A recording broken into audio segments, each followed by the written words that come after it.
Suelo recordar mis sueños entre 2 y 4 veces por semana. Y me fascinan, porque mis sueños son siempre sueños de aventuras y me despierto con un recuerdo muy vívido de lo que acaba de suceder.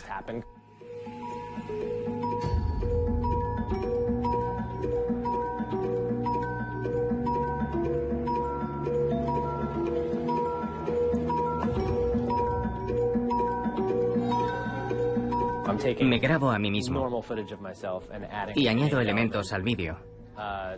Cosas reales. Nada de efectos especiales hechos por ordenador. Plastilina, pintura y papel. Así es como el animador Lawrence Becker reproduce sus aventuras nocturnas. Estos relatos oníricos, ya sean animados o simplemente anotados en cuadernos, son la materia prima de los investigadores de sueños. Yo no le digo a la gente que soy investigador de los sueños, porque cuando lo hago, las palabras que salen invariablemente de sus labios son: «Oh, yo he tenido un sueño increíble». Cada vez con más frecuencia, los científicos intentan desvelar lo que sigue siendo uno de los misterios más insondables de la humanidad. ¿De dónde vienen los sueños? ¿Por qué los fabricamos? ¿Por qué algunas personas recuerdan sus sueños y otras no? Ese enorme territorio no puede ser algo desconocido. Por definición, no podemos observar un sueño mientras sucede. No podemos tener un grupo de control que haga una cosa, otro grupo que haga otra cosa y comparar los sueños de los dos grupos. Esta gran dificultad ha disuadido a los científicos, pero los avances en la imagen médica están cambiando la situación. Cada vez con más precisión sabemos dónde y cuándo se producen nuestros sueños, hasta el punto de que los médicos y los psicólogos los integran en sus diagnósticos y sus pacientes aprenden a controlarlos mejor. ¿Qué influencia tienen nuestros sueños y pesadillas sobre nuestra vida en la vigilia? Y a la inversa, ¿cómo podemos modificarlos? ¿Podremos algún día descodificarlos o desvelar su sentido oculto? Eso es lo que se espera de esta nueva ciencia.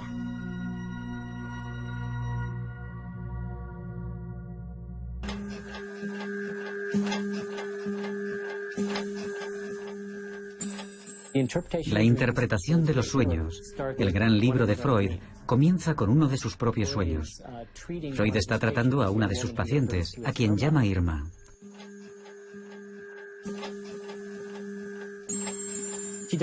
Irma no parece encontrarse bien, y el sueño termina cuando decide administrarle una especie de suero o medicamento. Cuando Freud se despierta, piensa que ha tenido ese sueño debido a su estado de inquietud. Y se pregunta por qué el tratamiento que está utilizando con Irma en la vida real no funciona. El deseo insatisfecho de su sueño es que, cualquiera que sea la causa de la enfermedad de la mujer, no es por su culpa. A comienzos del siglo XX, el neurólogo vienés Sigmund Freud publica La interpretación de los sueños, un trabajo de una resonancia colosal, en el que desarrolla su famosa teoría del psicoanálisis. Era la primera vez que un médico decía que tenía interés en estudiar los sueños. Había psicólogos que se interesaban, había filósofos también, pero a Sigmund Freud se le atribuye el mérito de que los médicos comenzaran a pedir a sus pacientes que les contaran sus sueños. Freud creía que los sueños son la expresión de nuestros deseos inconscientes y que cuando nos vamos a dormir por la noche, nosotros vivimos en el mundo cotidiano civilizado y nuestros anhelos y deseos más primitivos y nuestras pulsiones animales debemos mantenerlos bajo control. Pero cuando nos vamos a dormir por la noche, nuestro control disminuye y esos deseos entran en acción. Un siglo más tarde, el psicoanálisis sigue siendo una referencia para muchos psiquiatras y psicólogos, pero cada vez más investigadores se atreven a cuestionarla. Los sueños desaparecen en cuanto nos despertamos, así que es una tarea difícil. Pero puedo decirle que las 2 últimas noches he vuelto a tener un sueño en el que duermo en una residencia estudiantil, al principio del curso escolar. Tengo ese sueño constantemente, y no sé por qué. Me resulta muy frustrante que mis sueños sean en periodos estresantes y que siempre intente resolver un problema que no existe. Eso me irrita cuando me despierto, porque he hecho un esfuerzo enorme para resolver un problema que no es real.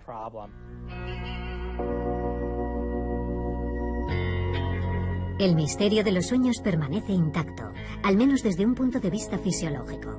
Nadie ha conseguido todavía explicar por qué cada noche el ser humano corta con el mundo exterior para dormir y tal vez también soñar. ¿Por qué durante 7 horas de 24, casi una tercera parte de nuestra vida, nuestros ojos están cerrados, nuestra respiración se ralentiza y nada nos permite adivinar qué es lo que ocurre en nuestra mente?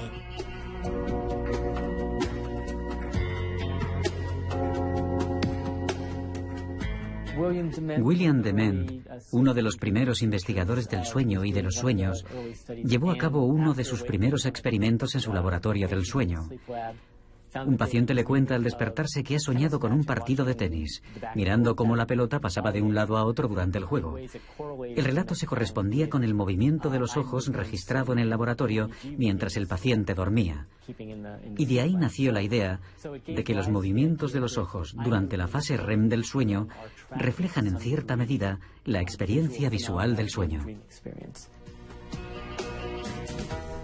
Para muchos, los sueños se siguen asociando a la única fase nocturna en que nuestros ojos se mueven, es decir, la fase REM. En el INSERM de Lyon, la neurofisióloga Perrine Ruby, al igual que otros investigadores de su generación, cuestiona esta hipótesis. Hay un 50% de sueños durante el sueño lento, la fase no REM, que son seguidos de un recuerdo de sueño, contra un 80% durante la fase REM. Existe una diferencia. Hay más recuerdos de sueño de la fase REM, pero se recuerdan también muchos sueños de la fase del sueño lento. La teoría de que solo se sueña durante la fase REM no funciona. Por tanto, no podemos contentarnos con estudiar la fase REM para comprender los sueños. En todo momento durante el sueño, el durmiente puede estar soñando. Esto complica la tarea de los investigadores, pero les ofrece también más posibilidades. Perrine Ruby y su equipo estudian el sueño largo profundo, una fase relativamente fácil de alcanzar por personas privadas de sueño, que deben dormirse mientras se someten a una resonancia magnética. Ahora está durmiendo. Vemos que la actividad de fondo se ralentiza en comparación con la vigilia. El electroencefalograma es la única referencia para saber en qué fase del sueño se encuentra el durmiente. Durante el sueño no REM, el cerebro pasa revista a los acontecimientos del día. Constatamos una actividad cerebral regular y repetitiva. Comienza en el hipocampo, una estructura situada en el interior del cerebro, cuya misión es la formación de los recuerdos. Así que pensamos que esta actividad cerebral corresponde a la transferencia de información del hipocampo a la corteza cerebral, donde se almacena nuestra memoria a largo plazo. Durante las diferentes fases del sueño, el hipocampo vuelve a activar las conexiones neuronales utilizadas durante la jornada. Por ejemplo, si el durmiente ha hecho footing, la zona encargada del análisis visual de la ruta se reactivará al mismo tiempo que la encargada de la flexión de las piernas o la de la respiración. Si se encontró con amigos, las neuronas de la conversación se animarán al mismo tiempo que las de la identificación facial o la escucha musical.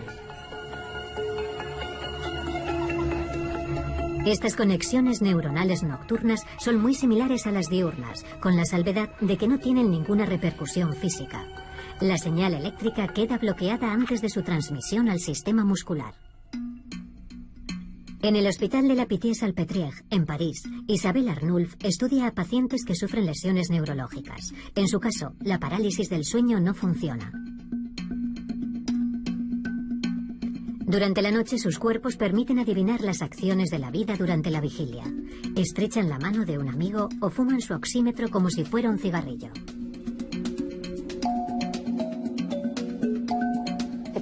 Las personas que exteriorizan sus sueños son muy valiosas porque tenemos el sueño mientras se está desarrollando. Así que podemos evaluar la duración, por ejemplo, y descartar la idea de que los sueños tienen una duración distinta a la realidad, que son más lentos o que un infinito transcurre en un segundo.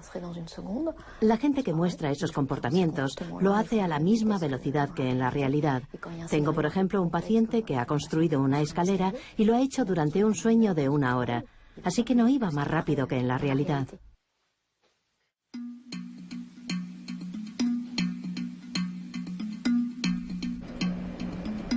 Esta continuidad entre vida de vigilia y vida soñada constituye una de las hipótesis más comúnmente aceptadas por los investigadores.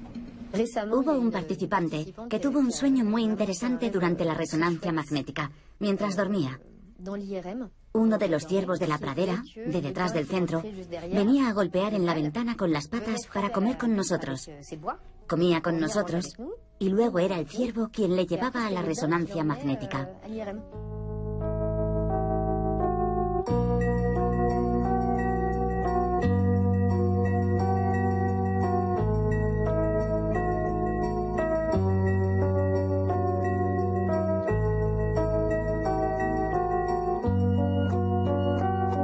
Los estudios cuantitativos de los estadísticos del sueño verifican la hipótesis de la continuidad. En Estados Unidos, Adam Snyder y Bill Domorf han creado el Dream Bank, o Banco del Sueño, una base de datos de sueños consultable en Internet. Su punto de partida se encuentra en esta caja: 1000 sueños de referencia titulados Las Normas. Las normas de Hall van de Kassel fueron recopiladas entre finales de los años 40 y principios de los 50. 100 hombres y 100 mujeres proporcionaron cada uno de ellos 5 sueños a los investigadores, de modo que hay 500 sueños de hombres y 500 sueños de mujeres. Y los llamamos las normas, porque pensamos que se trata de muestras perfectamente normales, en su mayor parte de hombres y mujeres en edad universitaria. Cada vez que nosotros o alguien hace un estudio sobre otro grupo, lo comparamos con las normas. Y apenas hay diferencias. Así que con el paso del tiempo, cada vez tenemos más confianza en las normas. Este es un sueño de la base de datos de Hall van de Kassel. Es el sueño número 30. Estas son las fichas codificadas que se confeccionaron hace varias decenas de años. Vamos a buscar la ficha número 30. Aquí está. Me encerraron en un cuarto que comunicaba con otro más grande, que parecía un granero. Nosotros lo codificamos como agresión. Para comparar relatos que son por definición diferentes, cada sueño es codificado como una obra de teatro. El decorado, los personajes y las acciones principales. Los datos son compilados por ordenador para extraer las estadísticas en la escala de la población estudiada. Lo que te dice es que hay algo en los sueños que es permanente e invariable, aunque de alguna manera sea culturalmente específico. En los sueños de los japoneses aparecen menos animales. En los sueños de los estadounidenses hay más agresiones que en otras sociedades occidentales. Y el hecho de que en los sueños de los estadounidenses haya más agresiones es una prueba de la hipótesis de la continuidad, porque la sociedad estadounidense es más violenta que la suiza o la francesa, por ejemplo. Así que estos pequeños detalles confirman la gran idea de que los sueños se enmarcan en una continuidad con la vida de vigilia.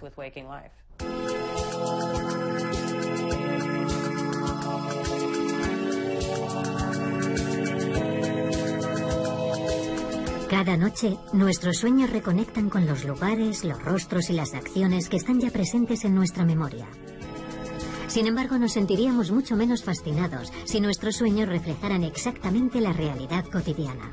Parece que nuestro cerebro tiene una capacidad siempre renovada para sorprendernos, efectuando asociaciones de ideas entre nuestra memoria a corto plazo y nuestros recuerdos más antiguos.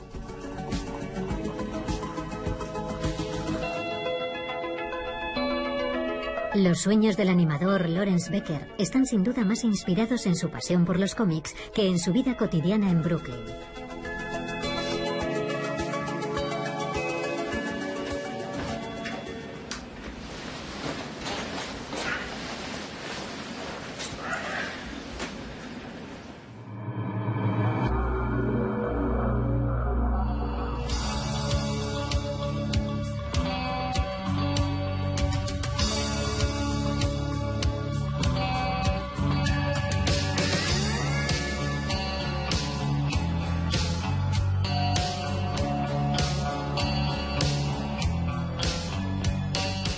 La estructura del sueño es siempre un poco disparatada. Parece lógica, y luego de golpe todo se desmorona y se convierte en una estructura totalmente distinta. Recuerdo un sueño en el que explotaba una bomba y yo intentaba alejarme conduciendo. Yo sabía quién la había puesto. Era un trabajo interno del gobierno. Era un plan perfectamente elaborado. Pero de repente todo cambiaba y me encontraba nadando con una rana o cualquier otra cosa que no tenía nada que ver. No suelen durar.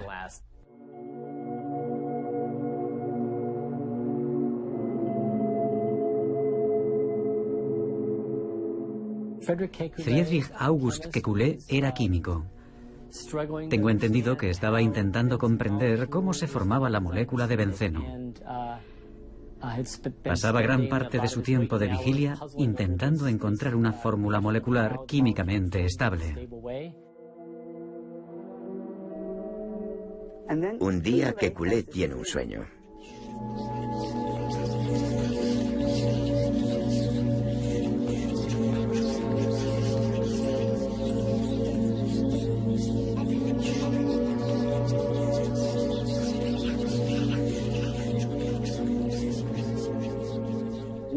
En el sueño ve a una serpiente tragándose su propia cola. Se despierta del sueño y dice, ya está, es esto. Y resulta que la estructura molecular del benceno es un círculo con los 6 átomos de carbono unidos en un bucle. Era la primera estructura circular encontrada en la naturaleza. Y la idea de ese tipo de conexión se le ocurrió gracias al sueño.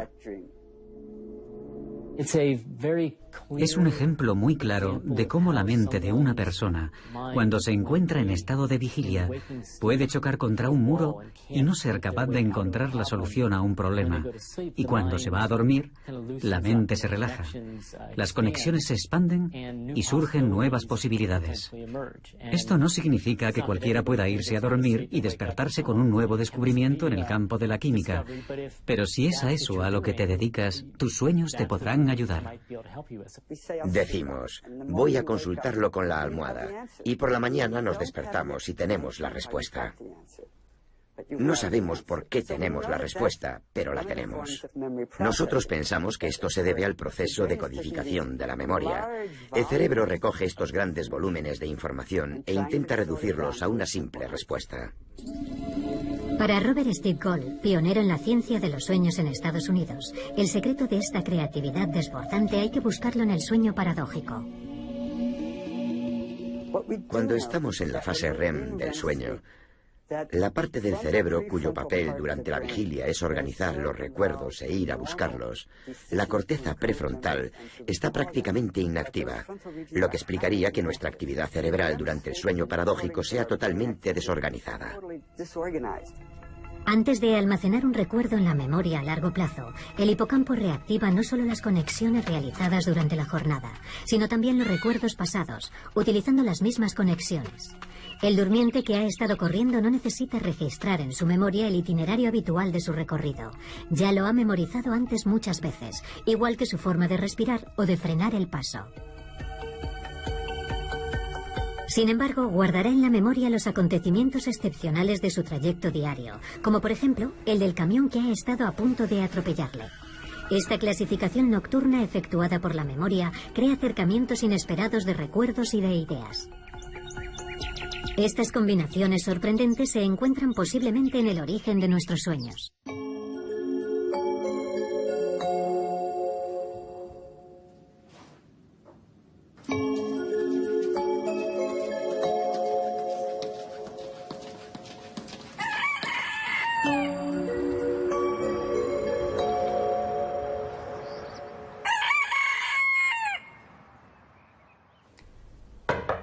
¿Remy? ¿Remy? ¿Has conseguido dormir? Sí, sí. ¿Has conservado algo al despertarte? No. ¿No has soñado nada? Muy bien. Para explorar el potencial creativo de nuestros sueños, sigue siendo necesario recordarlos. 648, 648 menos 8, 640, 640 menos 7, 633, 676... En Lyon, los equipos de la profesora Ruby despejan un terreno aún desconocido. Con diferentes tests antes y después del sueño, comparan la actividad cerebral de las personas, entre las cuales algunas dicen soñar mucho y otras nada. Para su sorpresa, las imágenes médicas revelan una diferencia de actividad cerebral entre los dos tipos de soñadores. La región que hemos descubierto que era más activa en aquellos sujetos que recuerdan más a menudo sus sueños, en comparación con los que raras veces los recuerdan, es la unión temporoparietal, la unión entre el lóbulo temporal, el occipital y el parietal. Es una región asociativa, involucrada en la memoria episódica y también en la orientación de la atención. Todos tenemos pequeños momentos de vigilia durante el sueño, y si los juntamos, el tiempo acumulado es superior entre los más soñadores que entre los menos. Es muy interesante porque hay una hipótesis del año 76 que proponía que el cerebro dormido no es capaz de registrar información en la memoria, que era necesario estar despierto para codificar una información. Los sueños constituyen una nueva información que se presenta en el cerebro durante el sueño. Para codificar un sueño en la memoria y recordarlo, es necesario que se produzca un instante de vigilia en el momento en el que el sueño está en memoria a corto plazo. Más sensibles a su entorno, los grandes soñadores tienen más ocasiones de despertarse y por tanto más oportunidades para recordar sus sueños.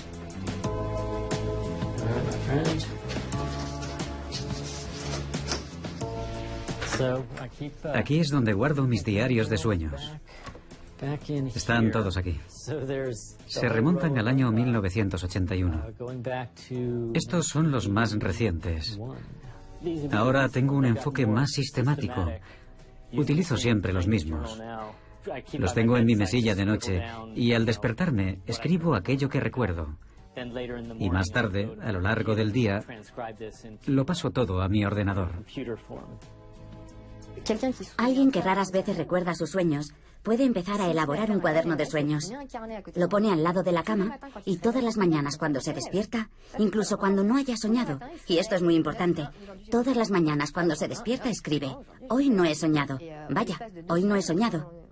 Al cabo de 2 semanas de haber empezado el cuaderno de sueños, aumentarán ostensiblemente los recuerdos de los sueños por la mañana. Como si hubiera un componente de atención a la actividad cognitiva en marcha durante el sueño que le permite recordar mejor. No conocemos el mecanismo, sin embargo, funciona muy bien. Los diarios de sueños son la mejor fuente de reflexión sobre los sueños, ya que a menudo corresponden a experiencias vividas por un individuo. Y con el tiempo, el diario se convierte en una especie de comentario continuo que se superpone a los recuerdos de una persona sobre un periodo determinado de su vida. Este es un sueño en el que estoy leyendo algo acerca de los osos polares y de repente aparecen osos polares, pero también un puma y un lobo sobre una roca nevada. Me encuentro en una situación en la que debo matar al oso polar y luego experimento un sentimiento de culpabilidad terrible. Me sentía indignado conmigo mismo. En aquella época, yo buscaba formas de luchar contra mi propia agresividad.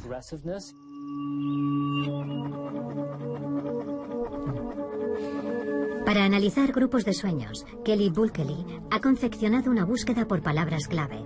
La utiliza para encontrar similitudes entre sus sueños, pero también con los sueños de la base de datos del Banco de Sueños de Adam Snyder. 29.961, así que cerca de 30.000 sueños. Actualmente está colaborando con desarrolladores informáticos para crear aplicaciones destinadas al gran público, que permitirían recopilar los sueños de la población a gran escala. La posibilidad de que la gente registre y estudie sus sueños es muy estimulante. Ya contamos con la tecnología para recopilar sueños, no solo de forma individual, sino a gran escala entre la población. Si la gente se presta a ello, evidentemente, podríamos reunir fácilmente cantidades ingentes de contenido onírico, un contenido de sueños que tendrían un efecto en los propios individuos, pero sobre todo en los humanos de una manera colectiva. Me intriga mucho lo que eso podría revelarnos. A lo mejor la gente descubre que tiene los mismos sueños que sus vecinos, por ejemplo, o quizá muy diferentes. Esa toma de conciencia, si conseguimos llevar a cabo este estudio y compartimos los resultados con la gente, podría modificar potencialmente las relaciones sociales. La perspectiva es fascinante.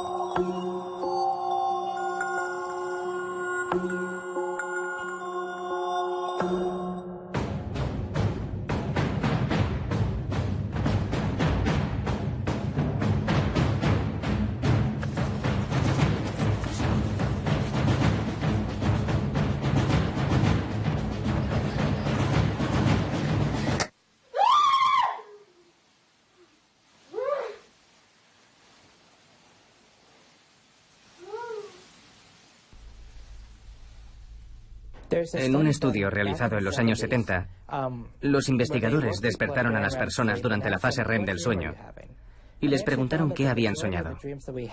Descubrieron que la mayoría de los sueños que tenemos son negativos, de modo que la gente que tiene sueños negativos con frecuencia son probablemente personas que se despiertan más a menudo que los demás durante el sueño.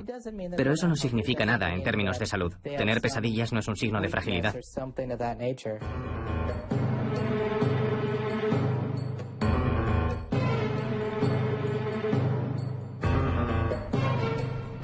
Por lo tanto, no tiene nada de anormal soñar que nos persiguen bolas de nieve o que luchamos contra pterodáctilos en mitad de la noche. Para poder tener esta intensa actividad nocturna, el mecanismo de la parálisis muscular es esencial.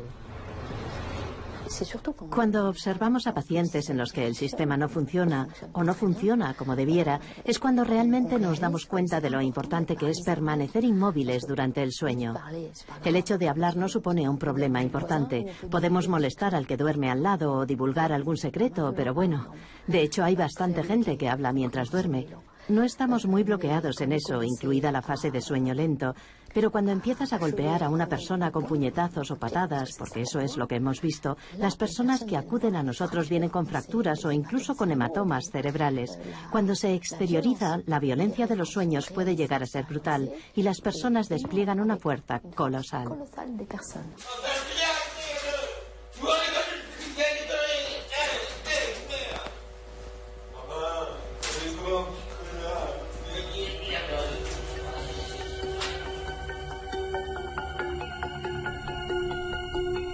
La violencia que exteriorizamos durante la fase REM no va acompañada de un aumento en la frecuencia cardíaca, a diferencia de lo que ocurre durante la vigilia. Y todo se explica por la activación, junto con el hipocampo, de la amígdala, la sede de nuestras emociones.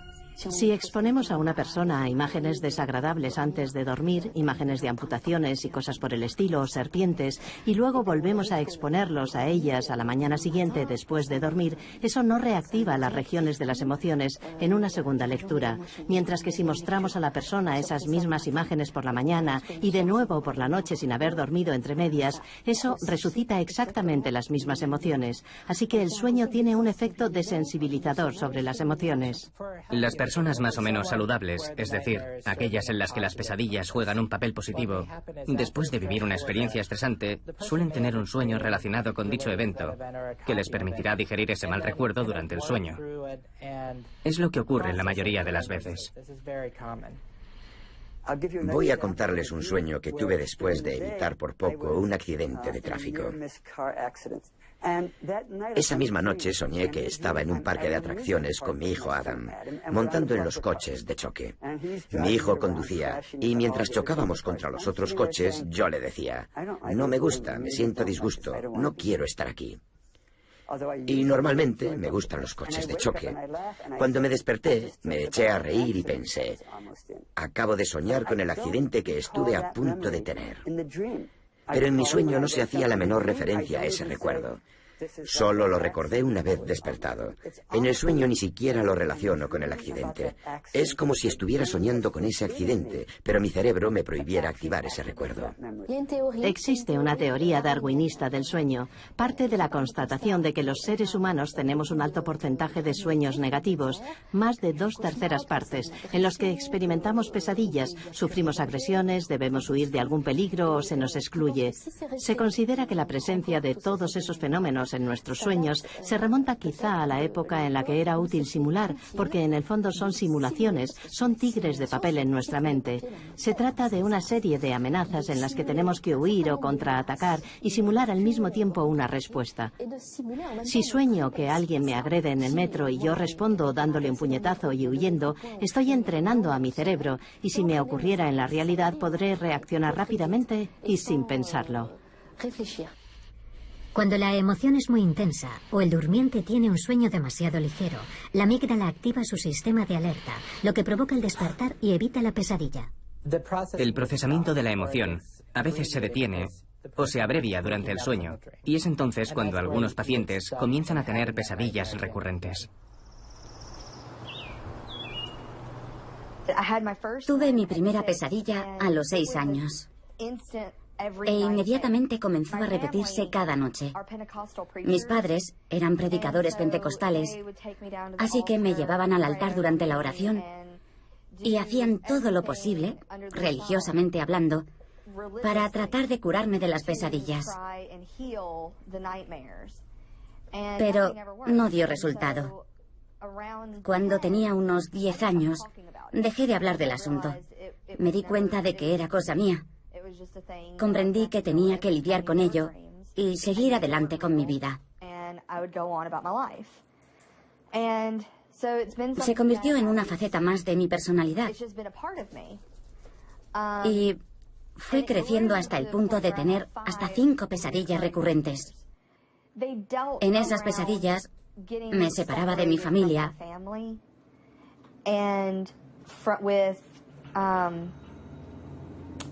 Y perdía todo el sentido de identidad. Por ejemplo, dejaba de verme a mí misma y era incapaz de encontrar a mi familia. Soñaba que se producían catástrofes naturales y yo los buscaba, pero nunca los encontraba. Eran sueños de ese tipo. Durante más de 20 años, Stacey Wigglesworth no le habló de sus pesadillas a nadie. Estaba agotada todo el tiempo. No podía concentrarme, especialmente en mis estudios. Era incapaz de adquirir o asimilar nuevos conocimientos. Para retener cualquier tipo de información, es necesario pasar por la fase REM del sueño. Y yo no conseguía pasar nunca de ese estadio. Así que me costaba convertir mis recuerdos a corto plazo en memoria a largo plazo. Las pesadillas recurrentes tienen un impacto muy importante sobre la vida de vigilia. Afecta a nuestra capacidad de pensar y procesar información. También afecta a nuestra capacidad de relacionarnos con los demás y disfrutar del presente.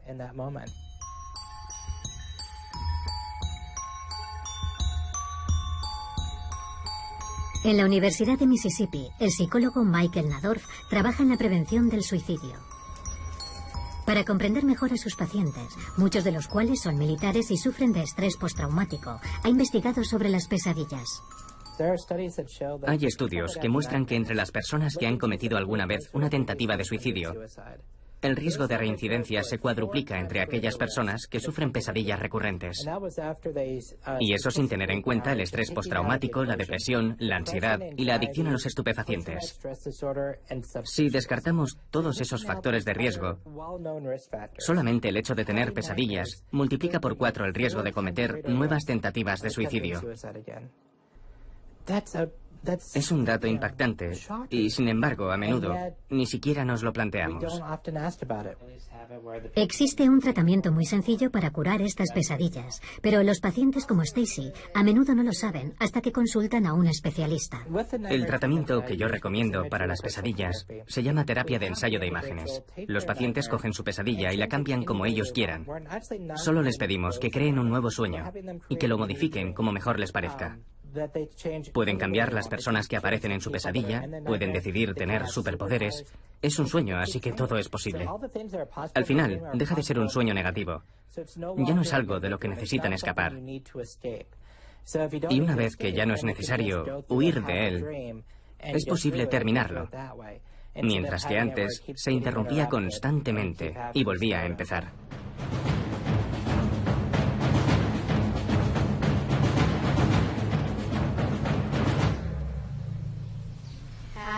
Una vez reescrito el guión de su sueño con un final feliz, el paciente visualiza las nuevas escenas. Comencé el tratamiento justo después de cumplir los 30 años. Empecé a reescribir mi sueño y ahora cada noche, antes de acostarme, releo la nueva historia del sueño. Hace más de un mes que no tengo ninguna pesadilla. Es la primera vez en mi vida que puedo dormir a pierna suelta durante un mes seguido. Entre un 60 y un 80% de los pacientes se curaron después de la primera visita. El tratamiento por repetición de imágenes positivas es extremadamente efectivo. Si cambiar el curso de nuestras pesadillas es tan sencillo, ¿por qué no es igual de fácil asumir el control de nuestros propios sueños? Cuando me doy cuenta de que estoy soñando, inmediatamente me echo a volar, porque sé que puedo hacerlo. Es algo bastante típico, supongo. Recuerdo que una vez soñé que era Spider-Man. Estaba entre dos edificios y me di cuenta de lo absurda que era la situación. Sabía que tenía que ser un sueño porque estaba suspendido en el vacío, entre dos edificios como Spider-Man. Y en cuanto me di cuenta de que estaba soñando, me relajé y salí volando. Cuando las personas pueden controlar sus sueños, no tienden a hacer lo que uno imaginaría, por ejemplo, hacer el amor con estrellas de cine. Prefieren volar. Ese es el sueño favorito de los soñadores lúcidos, de los que pueden controlar el contenido de sus sueños. El problema con los sueños lúcidos es que son muy raros. Solamente el 50% de la población ha tenido algún sueño lúcido. Si nos ceñimos a las personas que tienen sueños lúcidos con frecuencia, ese porcentaje desciende hasta el 10% de la población. Y obtener sueños lúcidos en laboratorio es muy complicado. El futuro de la investigación pasa tal vez por los soñadores lúcidos, y en particular por los soñadores narcolépticos. Estos pacientes sufren adormecimientos repentinos e inesperados, hasta tal punto incapacitantes que caen directamente en la fase REM del sueño y, por consiguiente, en un estado de parálisis muscular. En París, Isabelle Arnulf interrogó a sus pacientes narcolépticos sobre los sueños lúcidos y descubrió que el 70% de ellos afirmaba controlar sus sueños. Desde entonces, cuando vienen a dormir al laboratorio, desarrollan el guión de sus sueños con antelación con ayuda del equipo médico. Le decimos a nuestros pacientes, trata de dirigir tu sueño, de controlarlo, y cuando sepas dirigirlo y sepas que estás soñando, haznos una señal ocular, izquierda-derecha, y si puedes, modifica tu sueño. No solo los ojos, realiza alguna acción que involucre tu respiración, como zambullirte en una piscina, pero siempre en consonancia con el sueño, no cualquier cosa. Y entonces, haznos la señal ocular antes de comenzar la acción y cuando la hayas terminado. La persona está despierta y paulatinamente en 1 minuto o minuto y medio, en realidad bastante rápido, se duerme. Y vemos cómo el tono se detiene y entra directamente en la fase REM, y entonces nos hace la famosa señal ocular izquierda-derecha, izquierda-derecha.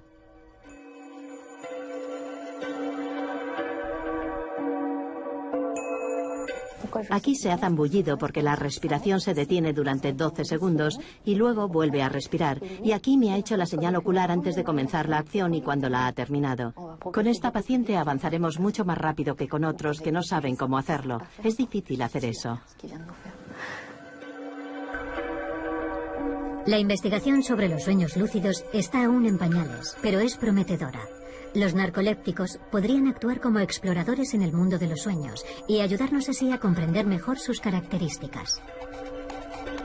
En la Escuela Médica de Harvard, los equipos del profesor Steve Gold investigan otras pistas. Controlar los sueños no es muy saludable, porque impedimos a nuestro cerebro hacer lo que quiere hacer.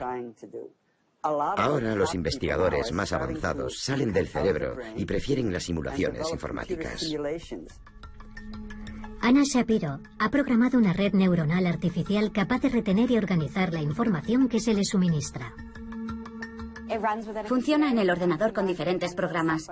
Es una versión resumida de las interacciones que se producen en el cerebro, tal como lo conocemos. Conocemos el hipocampo, conocemos los neocórtex, sabemos que hay córtex cerebrales asociados y sabemos que están todos conectados y qué tipo de actividad hay entre ellos. La verdadera cuestión es, ¿podemos conseguir que nuestra red neuronal artificial adopte el mismo comportamiento que la de los seres humanos? Pedimos que retengan en la memoria determinados objetos y estudiamos cómo sus recuerdos cambian después del sueño. Y tratamos de reproducir los mismos experimentos con el modelo informático.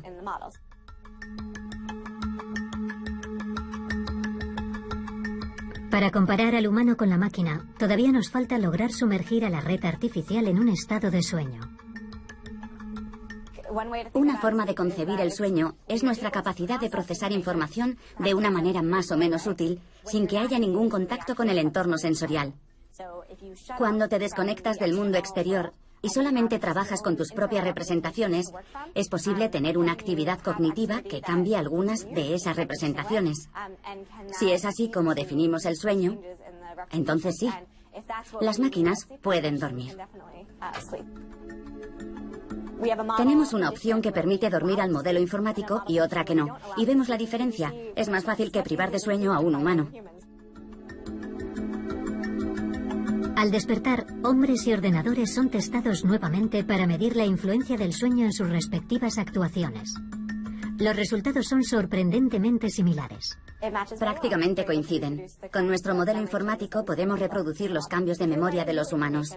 Para retener nuevas informaciones relacionadas con conocimientos ya adquiridos, si dormimos después de haber aprendido esa nueva información, la integraremos mucho más fácilmente en nuestros conocimientos existentes que si no dormimos. ¿Podemos hacer soñar a un ordenador? No, porque el sueño es en realidad un proceso consciente. Así que necesitaríamos ordenadores dotados de conciencia para conseguir hacerlos soñar. Ahora bien, ¿podemos hacer que los ordenadores imiten la actividad cerebral subyacente que creemos que es el germen de los sueños en nuestro cerebro? No veo por qué no. Podemos hacer coincidir el comportamiento de un modelo informático con el comportamiento humano y también acceder a diferentes representaciones usadas por el modelo. Sería muy interesante comparar dichas representaciones con las utilizadas por el cerebro humano. Estamos estudiando a sujetos con resonancia magnética antes y después del sueño para ver si los cambios de su actividad cerebral se corresponden con los que podemos predecir con la ayuda del ordenador.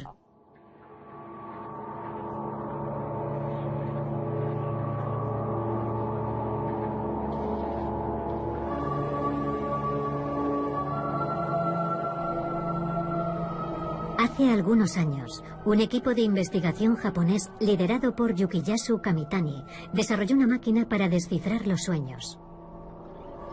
Primero registraron la actividad cerebral de los sujetos en estado de vigilia, mientras visualizaban algunas imágenes. Luego, les pidieron que se durmieran mientras se les sometía a una resonancia magnética. ¿Recuerda alguna imagen? Sí. ¿Qué ha visto? Un avión a punto de despegar. ¿Sí? El depósito tenía una fuga y he salido corriendo. ¿Suele ver imágenes como esas? A veces. Bien, vuelva a dormir. Unos minutos más tarde... ¿Recuerda alguna imagen? Había dos hombres armados con cuchillos.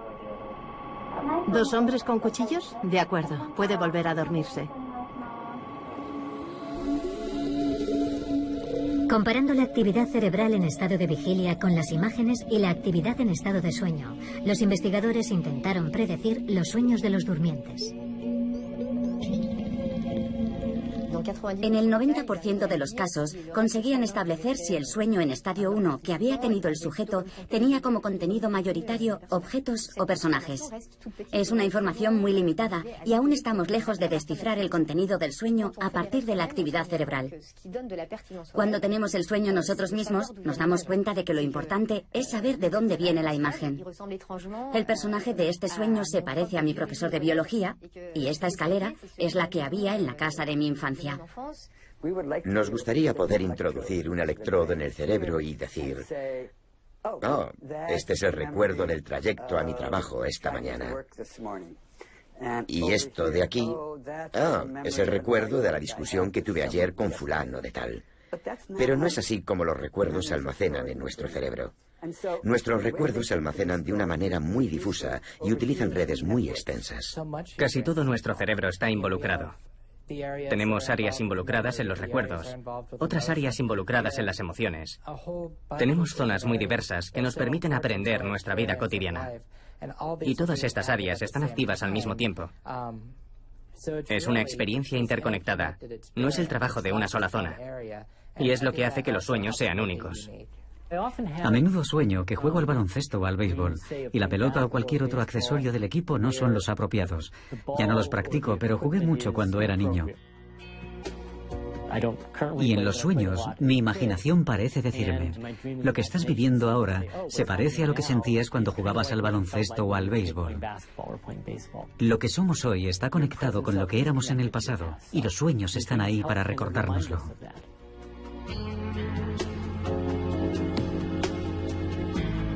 La ciencia de los sueños confirma que nuestros sueños son, sobre todo, una experiencia íntima. Cada persona es libre de prestarles atención o de ignorarlos, de compartirlos o de guardarlos para sí y de intentar o no influir en ellos. En todos los casos, nos ofrecen claves enormemente valiosas para conocernos mejor.